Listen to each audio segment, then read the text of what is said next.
வணக்கம் நண்பர்களே, எங்கள் சித்தம் சிவம் சேனலுக்கு வரவேற்கிறோம். எங்கள் சித்தம் சிவம் சேனலில் அனைத்து பழமையான கோவிலின் அற்புதங்களையும் மர்மங்களையும் காட்டுகிறோம்.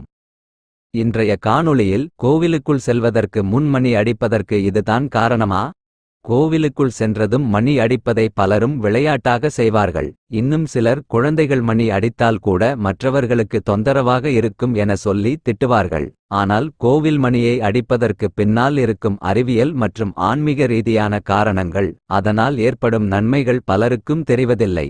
இது பற்றிய விரிவான காணொளி நமது சித்தம் சிவம் சேனலில் வெளியிடப்பட்டுள்ளது. தயவு செய்து பார்க்கவும். வீடியோ இணைப்பு மேல் உள்ள விளக்கப்பெட்டியில் கொடுக்கப்பட்டுள்ளது. மேலும் சுவாரஸ்யமான தகவல்களுக்கு எங்கள் சித்தம் சிவத்துடன் இணைந்திருங்கள். தயவு செய்து எங்கள் சேனலுக்கு லைக் செய்து சப்ஸ்கிரைப் செய்யவும். நன்றி.